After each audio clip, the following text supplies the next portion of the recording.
한국산 제품 절대 안 써. 이 말을 입버릇처럼 하던 한 남자가 있었는데요. 하지만 암 선고를 받은 날 그의 모든 생각이 무너지기 시작했습니다. 그리고 3개월 후 미국 건강식품 시장의 흐름을 완전히 바꿔놓은 한 가지 미국 전역에서 기적의 병이라 불리며 품절 대란을 일으키고 있는 제품이 한국산이라는데요. 놀라운 이야기 시작합니다. 안녕하세요. 제 이름은 알렉스 스미스예요. 전 한때 캘리포니아에서 가장 실력 있는 그래픽 디자이너였답니다. 모두가 저와 함께 일하고 싶어 했죠. 세계 각지의 큰 회사들이 로고나 광고 디자인을 부탁하려고 저에게 연락하고 있었어요. 많은 상도 받았고 사람들은 자주 제 재능에 대해 칭찬해주고 있었습니다. 해변 근처에 예쁜 집에 살고 있었고 비싼 차를 몰고 다니고 있었어요. 직원들이 제 이름을 알고 있는 고급 식당에서 식사를 즐기곤 했죠. 정말 좋은 삶이었고 제가 이룬 모든 것들이 자랑스러웠어요. 아내 엘리자베스는 식탁 너머로 저를 바라보며 미소 지으면서 알렉스, 당신 정말 성공했네요 라고 말하곤 했습니다. 하지만 엘리자베스가 이해하지 못했던 제 이상한 습관 하나가 있었어요. 저는 한국 제품은 뭐든지 사거나 쓰기를 거부하고 있었거든요. 누군가 한국산 전화기나 자동차, 심지어 간단한 식품을 보여줘도 저는 고개를 젓고 괜찮아요. 관심 없습니다 라고 말하곤 했죠. 이건 제가 한국에 대해 많이 알아서가 아니었어요. 어렸을 때 한국 제품에 대한 안 좋은 얘기를 들었기 때문이었죠. 그게 사실이 아닌데도 이런 생각들이 제 머릿속에 박혀 있었어요. 한국 물건들이 미국이나 유럽 제품만큼 좋을 리 없다고 믿고 있었던 거예요. 제가 이런 말을 할 때마다 엘리자베스는 한숨을 쉬곤 했지만 저는 절대 생각을 바꾸지 않고 있었습니다. 어느 화요일 아침 저는 밝은 사무실에 앉아 있었어요. 햇빛이 커다란 창문을 통해 쏟아져 들어와 제 선반에 줄지어 있는 상들을 비추고 있었죠. 유명한 신발 회사의 새 프로젝트에 대해 팀과 회의를 하고 있었어요. 색상 선택에 대해 이야기하고 있는데 제 전화기가 울렸습니다. 거의 받지 않을 뻔했어요. 회의가 중요했고 방해받는 걸 정말 싫어했거든요. 하지만 어떤 이유에서인지 화면을 확인해 봤어요. 제 주치의 사무실이었습니다. 잠시만요. 팀원들에게 말했어요. 이 전화 좀 받아야겠습니다. 사무실 구석으로 걸어갔어요. 거기서는 화분들이 작은 개인 공간을 만들어주고 있었죠. 귀에 전화를 대고 의사의 목소리를 들었습니다. 목소리가 심각하게 들리고 있었어요. 알렉스님, 오늘 좀 들러주셨으면 해요. 검사 결과가 나왔는데 바로 상담해야 할 것 같습니다. 심장이 빨리 뛰기 시작했어요. 무슨 문제가 있나요? 또 팀원들이 눈치채지 못하게 목소리를 안정적으로 유지하려고 노력하면서 물었습니다. 직접 뵙고 말씀드리는 게 좋겠어요. 의사가 말했어요. 얼마나 빨리 오실 수 있으세요? 갑자기 방 안이 차갑게 느껴졌어요. 손이 떨리기 시작하고 있었습니다. 1시간 안에 갈 수 있어요. 대답했어요. 전화를 끊고 나서 잠시 그 자리에 서서 아래 도시를 내다보고 있었어요. 뭔가 잘못됐어요. 아주 크게요. 그걸 느낄 수 있었습니다. 팀원들에게 돌아서서 억지로 미소를 지었어요. 가봐야 할 것 같아요. 가족 급 상황이에요. 내일 계속할 수 있을까요? 그들은 걱정스러운 표정으로 고개를 끄덕였어요. 전 재킷을 잡아들고 나왔습니다. 의사 사무실에서 저는 연한 파란색 벽이 있는 작은 방에 앉아 있었어요. 의사가 들어왔을 때 그 표정만 봐도 좋은 소식이 아니라는 걸 알 수 있었습니다. 알렉스님, 그녀가 부드럽게 말했어요. 암이라는 사실을 알려드리게 되어 정말 유감입니다. 그 단어가 주먹으로 맞은 것처럼 저를 강타했어요. 암. 말도 안 돼요. 저는 아닐 거예요. 저는 건강했고 성공한 사람이었어요. 저는 알렉스 스미스였습니다. 뭔가 착오가 있을 거예요. 제 귀에도 이상하게 들리는 목소리로 말했어요. 의사는 고개를 저었어요. 그랬으면 좋겠네요. 치료를 바로 시작해야 합니다. 그 후에 모든 일은 흐릿하게 느껴졌어요. 서명할 서류들, 잡아야 할 진료 예약들, 항암 치료나 방사선같이 전에는 영화에서만 들어봤던 단어들. 제 완벽했던 삶이 단 하루 오후에 무너져 내리고 있었습니다. 그 후 몇 주 동안 저는 변해갔어요. 제 풍성했던 머리카락이 한 움큼씩 빠지기 시작했죠. 피부는 창백하고 생기 없어졌어요. 음식은 맛을 잃었습니다. 전에 좋아했던 비싼 식사조차도 이제는 맛이 없고 먹기 싫게 느껴지고 있었어요. 하지만 가장 힘든 건 몸의 변화가 아니었어요. 거울을 보며 더 이상 자신을 알아보지 못하는 것이었죠. 자신감 넘치고 성공한 알렉스 스미스가 사라지면서 약하고 두려운 누군가로 대체되고 있었어요. 제가 알지 못하는 사람으로요. 매일 아침 침대에서 일어나는 게 점점 더 힘들어졌어요. 하루하루가 전날보다 더 무겁게 느껴졌습니다.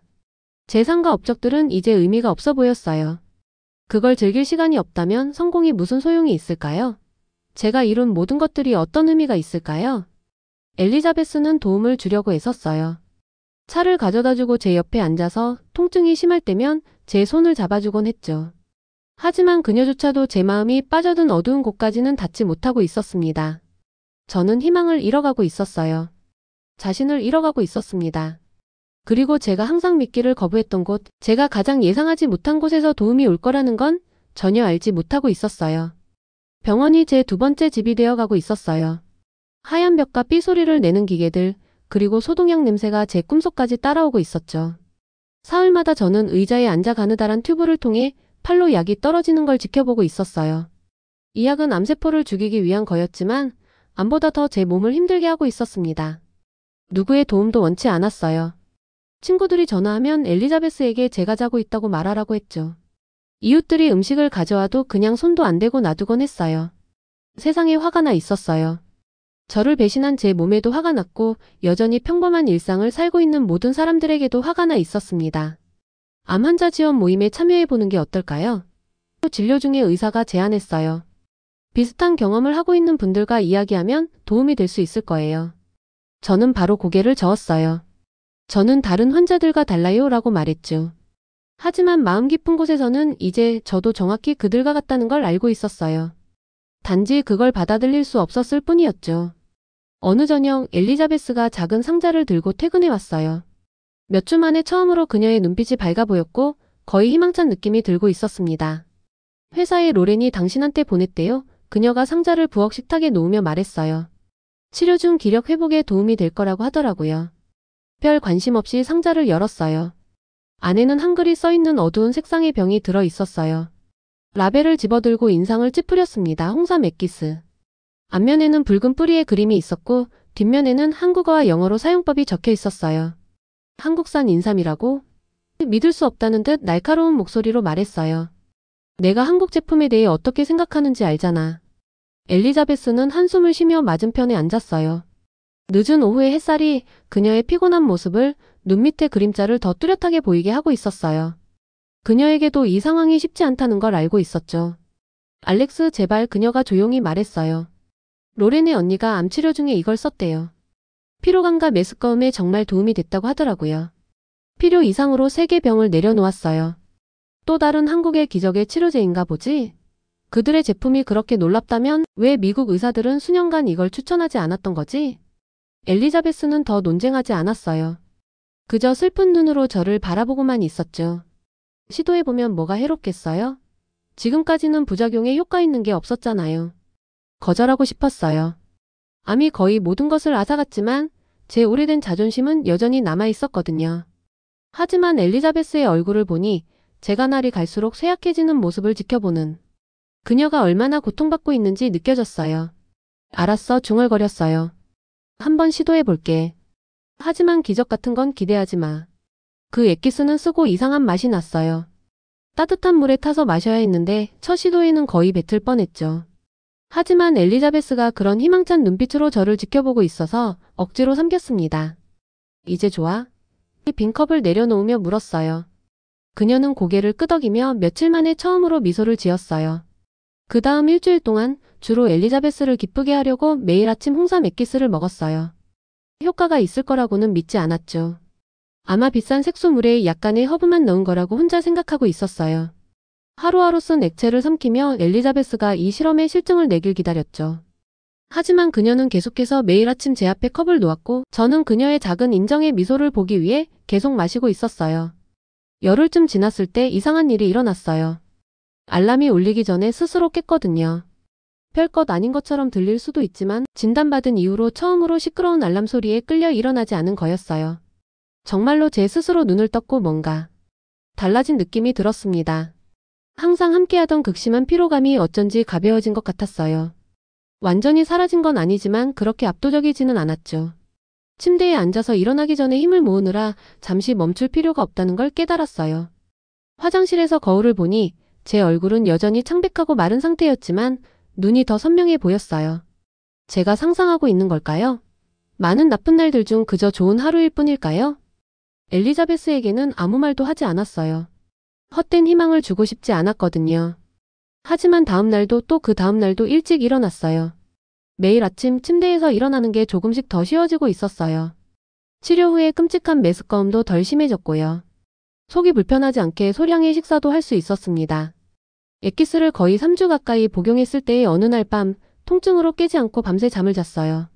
아침에 엘리자베스가 눈을 크게 뜨고 저를 바라보고 있었죠. 어젯밤에 기침하면서 안 깼네요. 그녀가 말했어요. 몇 달 만에 처음이에요. 천천히 고개를 끄덕였어요. 그러게. 진단 이후 처음으로 작은 희망의 씨앗이 제 마음속에 심어졌어요.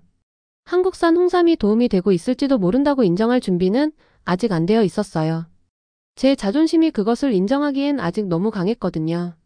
하지만 그날 아침병을 집어들었을 때 전처럼 반감은 느껴지지 않았습니다.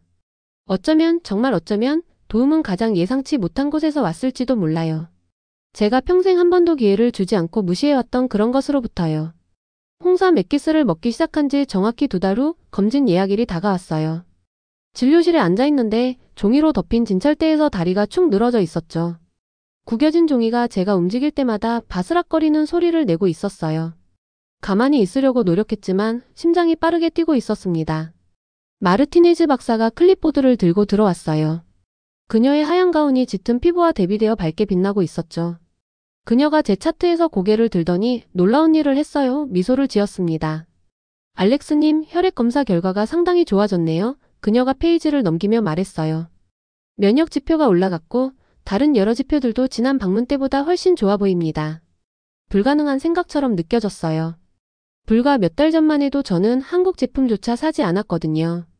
이제 그들은 제가 바다를 건너 그들의 나라를 방문하길 원했나요? 책상에 앉아 컴퓨터 화면을 바라보면서 소용돌이처럼 생각이 빙글빙글 돌고 있었어요. 가봐요. 초대에 대해 말했을 때 엘리자베스가 말했어요. 그녀의 눈은 설렘으로 빛나고 있었죠. 알렉스, 정말 멋진 경험이 될 수 있을 거예요. 저는 그렇게 확신하지 못했어요. 치료는 잘 진행되고 있었지만 여행은 여전히 위험해 보였거든요. 그리고 제 편견은 어떡하죠? 홍삼이 저를 도왔다고 해도 오래된 습관은 쉽게 사라지지 않아요. 평생 무시해온 나라 전체를 정말 마주할 수 있을까요? 하지만 제 안에서 뭔가가 변했어요. 6개월 전에 암 진단을 받은 그 남자는 오늘 이 이메일을 읽고 있는 남자와 같은 사람이 아니었어요. 그 남자는 자존심으로 가득 차 있었고 새로운 경험에 닫혀 있었죠. 이 남자, 새로운 알렉스 스미스는 예상치 못한 가능성들에 열려있는 법을 배우고 있었습니다. 2주 후 저는 한국 서울로 향하는 비행기에 타고 있었어요. 비행은 길었어요. 거의 13시간이나 걸렸죠. 포장 디자인에 대한 아이디어를 스케치할 생각으로 스케치북을 가져왔지만 대부분은 창밖으로 끝없는 푸른 하늘을 바라보며 인생이 얼마나 이상한지 생각하고 있었어요. 때로는 우리가 가장 두려워하거나 거부하는 것들이 결국 우리에게 정확히 필요한 것이 되기도 하니까요. 제이슨 리라는 젊은 한국 남자가 공항에서 저를 맞이했어요. 그는 인삼회사에서 일하고 있었고 완벽한 영어를 구사하고 있었죠. 그의 악수는 단단했고 미소는 진심이 담겨 있었습니다. 이렇게 먼 길을 와주셔서 영광입니다. 스미스 씨, 차로 걸어가면서 그가 말했어요. 당신의 이야기가 여기 많은 사람들에게 감동을 주었습니다. 서울에서 충청북도 지방의 인삼 농장까지 차로 가는데 약 2시간이 걸렸어요. 차장을 통해 분주한 도시가 구릉지와 농경지로 바뀌는 모습을 지켜보고 있었어요. 시골은 아름다웠어요. 제가 상상했던 것보다 훨씬 더 푸르렀죠. 작은 농장들이 풍경에 점점이 박혀 있었고 멀리 산들이 솟아 있었는데 그 봉우리들은 안개 구름 속으로 사라지고 있었습니다. 제이슨은 차를 타고 가면서 한국 홍삼에 대해 설명해 주었어요. 그것은 그냥 아무 식물이 아니었어요. 수천 년 동안 한국 전통의 일부였죠. 사람들은 그 건강상의 이점 때문에 생명의 뿌리라고 부르고 있었답니다. 최고의 홍삼은 자라는데 6년이 걸립니다. 제이슨이 설명했어요. 수확할 준비가 되기까지 6년간의 세심한 보살핌이 필요하죠. 한 뿌리를 위해 6년이라니. 그 생각에 놀라웠어요. 미국에서는 우리는 모든 것이 빨리 되길 원해요. 즉각적인 결과, 빠른 해결책. 농부들이 단일 작물에 6년 동안 일한다는 생각은 거의 믿기 힘들게 느껴졌어요. 우리는 오후에 인삼 농장에 도착했어요. 제가 예상했던 것과는 달랐죠. 제가 상상했던 대규모 산업시설 대신 직사광선으로부터 보호하는 검은 차양. 천 아래에서 자라고 있는 짧은 녹색 식물들이 깔끔한 줄로 심어진 밭들의 모음이었어요. 거친 손과 친절한 얼굴을 가진 나이든 남자가 입구에서 우리를 맞이했어요. 이분이 박 선생님 농장의 주인이었죠. 그는 영어를 하지 못했지만 그의 따뜻한 미소와 공손한 인사는 저를 환영받는 기분이 들게 했습니다. 제이슨의 통역을 통해 박 선생님은 저를 밭을 걸어보도록 초대했어요. 땅은 제 발밑에서 기름지고 어두웠어요. 공기는 도시 공기에서는 결코 느낄 수 없는 방식으로 신선하고 깨끗한 냄새가 나고 있었죠. 우리가 인삼 식물 사이를 걸으면서 박 선생님은 가끔 멈춰서 식물을 확인했어요. 잎을 살펴볼 때 그의 손가락은 부드럽게 움직이고 있었습니다. 그는 어떤 질병의 징후가 있는지 확인하고 있는 거예요. 제이슨이 설명했어요. 각 식물은 정기적으로 점검됩니다. 박 선생님은 우리를 일꾼들이 조심스럽게 성숙한 인삼 뿌리를 캐내고 있는 구역으로 안내했어요. 저는 그들이 흙에서 작고 창백하고 사람 모양의 형상을 파내는 것을 매혹적으로 지켜보고 있었어요. 뿌리들은 작은 브러쉬로 깨끗이 닦여 있었고 각각은 극도로 조심스럽게 다뤄지고 있었습니다. 제가 봐도 될까요? 뿌리 중 하나를 가리키며 물었어요. 박 선생님은 고개를 끄덕이며 방금 깨끗이 닦은 뿌리를 저에게 건네주었어요. 보기보다 더 무겁고 단단하면서도 약간 유연했어요. 이 작은 뿌리 이것이 제 가장 어두운 날들 동안 저를 도와준 거였어요. 이것이 영원히 사라졌다고 생각했던 제 힘을 되돌려준 거였죠. 제 안에서 뭔가가 변하는 것을 느꼈어요. 무너지는 벽, 열리는 문. 한국 농장 한가운데서 인삼 뿌리를 들고 서 있으면서 제 편견이 얼마나 어리석었는지 깨달았어요. 이것은 단지 제품이 아니었어요. 이것은 수년간의 인내심 있는 보살핌, 세대를 거쳐 전해진 전통 지식, 그리고 자연의 치유력에 대한 깊은 존중의 결과물이었습니다. 그날 저녁, 저는 박 선생님의 가족과 함께 저녁 식사를 했어요. 우리는 전통 한국 음식을 먹었죠. 신선한 채소가 들어간 비빔밥, 맛있는 국, 그리고 김치라고 불리는 발효 채소 반찬들. 그 맛은 저에게 새로웠지만 즐기고 있는 저를 발견했어요. 가족의 따뜻함과 한대는 저를 압도하고 있었습니다. 제이슨의 통역을 통해 저는 그들에게 제 이야기를 들려주었어요. 제 암에 대해, 한국 제품에 대한 제 편견에 대해, 그리고 홍삼이 어떻게 제 건강뿐만 아니라 제 전체적인 시각을 바꾸었는지에 대해요. 제가 말을 마쳤을 때 박 선생님은 한국어로 뭔가를 말했어요. 그의 목소리는 부드럽지만 단호했습니다. 그는 말씀하시길 제이슨이 통역했어요. 최고의 약은 단지 식물에서 오는 것이 아니라 새로운 가능성에 당신의 마음을 여는 것에서 온다고 합니다. 오늘 전까지 한 번도 만난 적 없는 이 사람들. 아무것도 알지 못한 채 제가 무시했던 문화의 사람들을 보았어요. 그들은 저를 그들의 집으로 환영해 주었어요. 그들은 그들의 음식과 이야기를 나눠주었죠. 그리고 제가 그들을 알기도 전에 그들의 세심한 작업이 제 생명을 구하는 데 도움을 주었어요. 평생 처음으로 저는 제 편견에 대해 정말로 부끄러움을 느꼈어요. 그리고 동시에 그것을 넘어설 수 있는 기회에 깊이 감사하고 있었습니다. 한국에서 돌아오는 비행기는 갈 때와는 다르게 느껴지고 있었어요. 아래 구름을 내려다보며 비행기 창밖을 바라보고 있었는데 저는 일주일 전에 캘리포니아를 떠났던 그 알렉스 스미스가 아니었어요. 제 안에서 뭔가 근본적인 것이 변했죠. 가방에는 새 포장 디자인을 위한 스케치들 뿐만 아니라 마음속에는 새로운 이해도 담고 있었습니다. 집에 돌아온 첫 아침, 일찍 일어나서 박 선생님이 작별 선물로 주셨던 홍삼 액기스를 한 잔 만들었어요. 그분의 가족 농장에서 수확한 6년근 뿌리로 만든 특별한 제품이었죠. 따뜻하고 쌉싸름한 액체를 홀짝이면서 수년 동안 그 식물들을 그렇게 정성껏 돌봤던 농부들의 얼굴을 떠올리고 있었어요. 집에 돌아오니 어때요? 엘리자베스가 부엌 테이블에 함께 앉으며 물었어요. 아침 햇살이 그녀의 미소를 더 밝게 비추고 있었죠. 이상해요. 솔직하게 대답했어요. 일주일보다 훨씬 더 오래 떠나 있었던 것 같은 기분이에요. 여러모로 그건 사실이었어요. 제가 여행한 거리는 단지 마일로만 측정되는 게 아니라 제 마음과 생각이 얼마나 열렸는지로도 측정되고 있었죠. 그날 오후 몇 달 만에 처음으로 제 디자인 테이블에 앉았어요. 병에 걸리기 전에 이곳은 집에서 제가 가장 좋아하는 장소였어요. 캘리포니아에서 저를 유명하게 만든 수상작들을 만들어냈던 바로 그 자리였죠. 이제 스케치들을 펼쳐놓고 한국 홍삼회사를 위한 포장 디자인 작업을 시작하고 있었어요. 전통과 혁신 모두를 존중하는 무언가를 만들고 싶었어요. 각 뿌리를 키우는 데 들어간 6년간의 인내심 있는 보살핌을 담아내면서도 한때 제가 그랬던 것처럼 의심이 많은 사람들에게도 어필할 수 있는 것을요. 오랜만에 느끼는 목적의식을 갖고 손가락이 종이 위를 움직이고 있었습니다. 이틀 후 암지원 단체에서 이메일이 왔어요. 누군가 제 유튜브 영상을 보고 다음 모임에서 제가 이야기해 주길 원했던 거예요. 제 이야기가 비슷한 싸움을 하고 있는 다른 사람들에게 희망을 줄 수 있을 거라고 생각했대요. 첫 반응은 거절이었어요. 암에 걸리기 전에도 대중연설은 제 분야가 아니었거든요. 하지만 새로운 가능성의 마음을 여는 것에 대한 박 선생님의 말씀이 생각났어요. 빠르게 답장을 썼습니다. 네, 말씀드리게 되어 영광입니다. 다음 주 암 환자들과 그 가족들로 가득 찬 방 앞에 서 있었어요. 그들의 얼굴은 제가 가장 어두운 시간 동안 느꼈던 것과 같은 두려움과 피로를 보여주고 있었죠. 마이크를 조정하는 제 손이 떨리고 있었어요. 6개월 전 시작했어요. 저는 제가 모든 것을 안다고 생각했습니다. 세상에 대한 확고한 의견을 가진 성공한 디자이너였죠. 또한 강한 편견도 가지고 있었어요. 특히 한국 제품과 문화에 대해서요. 그러다 암에 걸렸고 제가 알고 있다고 생각했던 모든 것이 무너져 내렸습니다.